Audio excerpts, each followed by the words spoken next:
இயேசு உங்களை நேசிக்கிறார். பிரியமானவர்களே, இந்த நாளில் ஆண்டவர் நம்மளோடு பேசும்படியாய் வேதத்திலிருந்து சில வசனங்களை கூட வாசித்து ஆண்டவர் நம்மளோடு இடைபடுகிற காரியத்தை பார்ப்போம். அது லூக்காவின் புஸ்தகம் 24வது அதிகாரம் 13, 14, 15 வசனங்கள் இப்படியாக சொல்லுகிறது.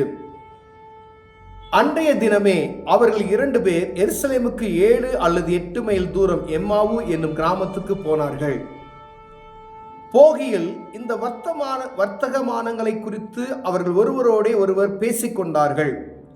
இப்படி அவர்கள் பேசி சம்பாசித்துக் கொண்டிருக்கையில் இயேசு தாமே சேர்ந்து அவர்களுடைய கூட நடந்து போனார். ஆனாலும் அவரை அறியாதபடிக்கு அவர்கள் கண்கள் மறைக்கப்பட்டிருந்தது. அப்பொழுது அவர் அவர்களை நோக்கி, நீங்கள் துக்கமுள்ளவர்களாய் வழி நடந்து ஒருவருக்கொருவர் சொல்லிக் கொள்கிற காரியங்கள் என்னவென்று கேட்டார். பிரியமானவர்களே, இயேசு கிறிஸ்து உயிர்த்தெழுதலுக்கு பிறப்பாய் நடந்த காரியத்தில் இது ஒரு முக்கியமான காரியம். இந்நாள் வரைக்கும் ஆண்டவர் இப்படிப்பட்டதான காரியத்தில் ஜனங்களுக்குள்ள எல்லா மனிதர்களுக்குள்ளும் இடைபெற்று கொண்டே இருக்கிற ஒரு அற்புதமான காரியம். பிரியமானவர்களே, அன்று 2025 வருடங்களுக்கு முன்பதாக 2 சீசர்கள் எம்மாவூர் என்ற ஊருக்கு கடந்து செல்லும் பொழுது அவர்கள் ஆண்டவரை குறித்ததான காரியத்தை பேசிக்கொண்டு கடந்து செல்கிற ஒரு காரியத்தை நாம் பார்க்க முடிகிறது. அப்பொழுது அங்கு ஆண்டவர் பிரசன்னமாகி அவர்களோடு கடந்து செல்கிறார். ஒரு ஆழ்த்தத்துவமாய் அவர்களோடு கடந்து செல்கிறவர் போல அவர்களுக்கு காணப்படுகிற ஒரு காட்சி எழுதப்பட்டு இருக்கிறது. அவர்களோடு கேட்கிறார், ஏன் துக்கமுகமாய் நீங்கள் கடந்து சென்று என்னத்தை பேசிக்கொண்டு போகிறீர்கள் என்று பேசுகிறார். அப்போ அங்கு நடந்தக்கூடிய காரியங்கள் எல்லாம் அவருக்கு சொல்லுகிறார்கள். ஆனால் அவர்கள் சொல்லும் பொழுது அவர்களோடு பேசிக்கொண்டிருந்த வார்த்தைகளின் நிமித்தமாய் அவர்களுக்குள்ள ஆவியில கொழுந்து விட்டு நமக்குள் எரியவில்லையா என்கின்ற ஒரு வார்த்தை பின்பதாய் நாம் கேட்கப்படுகிறதை பார்க்கிறோம். அவர்கள் 2 பேர் பேசிக்கொண்டு இருக்கும் பொழுது அவர்கள் ஆண்டவரை குறித்து இந்த மாதிரி காரியம் எப்படி இருக்குமோ, என்ன நடக்குமோ அப்படின்னு சொல்லி பேசிக்கொண்டு போகிறார்கள். ஆண்டவர் கூட கடந்து செல்கிறார்.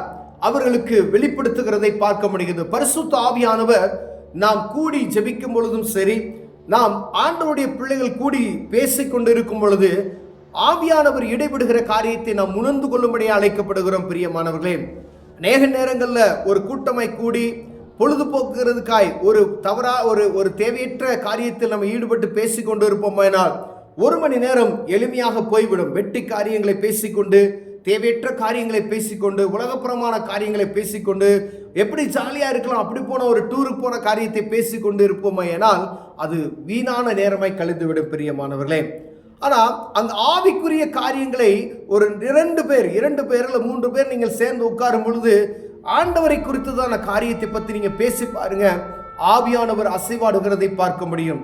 உலகத்தில் இருக்கிறவன் உங்களுடைய வார்த்தைகளை என்ன செய்யணும் அப்படின்னா, நீங்க உலகப்புறமான காரியத்தை பேசும் பொழுது அவனுடைய காரியத்தை உங்களுக்கு ஊக்கப்படுத்துகிறது போல ஆண்டவர் இங்கு நீங்க பேசுகிற காரியத்தில் ஆண்டவருடைய நாம மகிமைப்படுவதற்காய் அவரை வெளிப்படுத்துவதற்கு தேவன் பெரிய காரியத்தை செய்ய வல்லமையுள்ளவராய் இருக்கிறார். பிரியமானவர்களே, சில நேரங்களில் கர்த்தருடைய பிள்ளைகள் கூடி நீங்கள் பேசும் பொழுது, ஆவியானவரை குறித்து இடைபடும் பொழுது, ஆண்டவர் செய்த மகத்துவமான காரியத்தை குறித்து வெளிப்படும் பொழுது ஆண்டவர் நம்மளோடு இடைபடுகிற காரியத்தை இப்போ நம்ம உணர முடிகிறது. எவ்வளவு நேரம் 4 hours எப்படி போச்சுனே தெரியாது.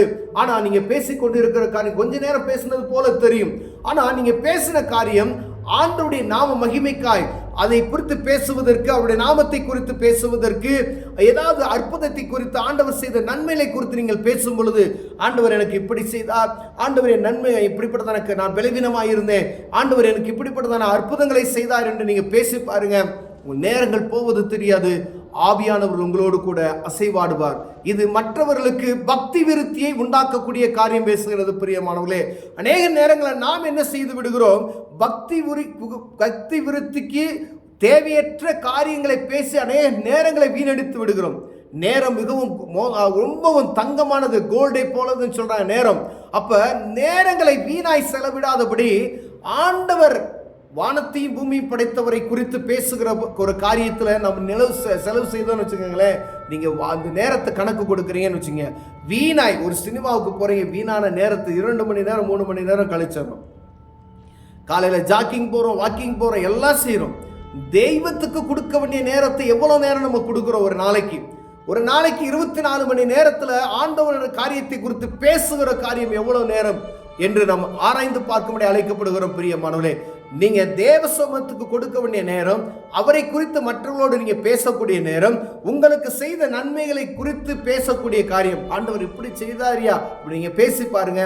2 பேர் சேர்ந்து பேசும் பொழுது உங்களோடு இணைந்து ஆண்டவரும் இருக்கிறார். அவர் உங்களோடு இணைந்து பேசுகிறதை நீங்கள் உணர முடியும். பரிசுத்த ஆவியானவர் உங்களுக்கு புதிதான வார்த்தைகளை கொடுக்க முடியும். நீங்கள் கற்றுக்கொள்வதற்கான அநேக காரியங்களை புரிந்து கொள்வதற்கு ஆண்டவர் உதவி செய்வார். நீங்க தெரியாத காரியத்தை கூட ஆண்டவர் அந்த நேரத்தில் பேசி ஒருவரோடு ஒருவர் சம்பாஷணை பண்ணும் பொழுது புரிந்து கொள்வதற்கு அது ஏதுவாய் இருக்கும். பிரியமானவர்களே, அதே போல தான் இந்த 2 சீசர்கள் அந்த எம்மாவூர் என்ற இடத்துக்கு கடந்து செல்லும் பொழுது பேசிக்கொண்டு போகிறார்கள். அவர்களுக்குள்ள அவர் 2 பேரும் பேசும் பொழுது அவர் 2 பேரும் அப்பம் பிக்கும் பொழுது அவர்கள் கண்கள் திறக்கப்படுகிறது. ஆண்டவர் கூட இருந்ததை உணர்கிறார்கள்.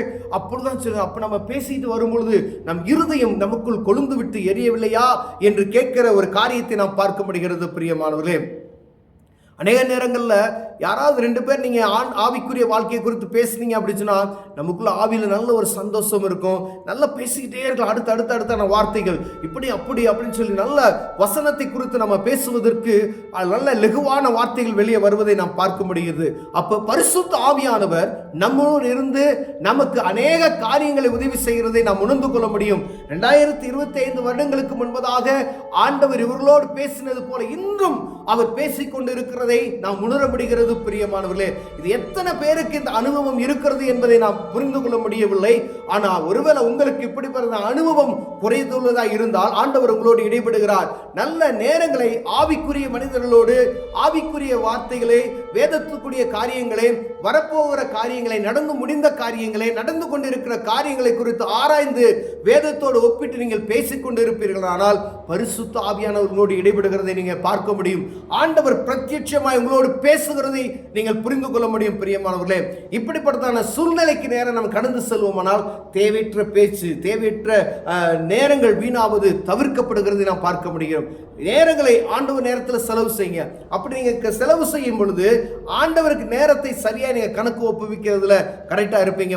தூங்குற நேரத்தில் தூங்குங்க, ஜபிக்கிற நேரத்தில் ஜபிங்க. இந்த மாதிரி வீணாய் பேசுகிற நேரங்களை விட்டுவிட்டு ஆவிக்குரிய காரியங்களை பேசும் பொழுது ஆண்டவர் உங்களுக்கு உதவி செய்ய வல்லமையுள்ளவராய் இருக்கிறார். அநேக காரியங்களை அவர் அறிந்து கொள்வதற்கு நம் கண்களை திறந்து விடுகிறார். இந்த எம்மாவூர் சீடர்கள் அவர்கள் கடந்து செல்லும் பொழுது அவருடைய கண்கள் திறக்கப்பட்டது. ஆவியானவர் அசைவாடினர் அவர்கள் உணர்ந்தார்கள். அதே போல நாமும் உணர்ந்து கொள்ள ஆண்டவர் உதவி செய்வார். கண்களை மூடுவோம், ஜெபிப்போம். அன்பின் தகப்பனே, எம்மாவூர் சீடர்களோடு நீ கடந்து சென்று ஆண்டவரே அவர்கள் கண்களை திறந்த போல எங்களுடைய கண்களையும் இந்த நாளில் திறந்து விடுவீராக. எங்க நேரங்களை தேவ சமூகத்தில் செலவு பண்ணுவதற்கு உதவி செய்வீராக. இயேசுவின் நாமத்தில் பிதாவே, ஆமென்.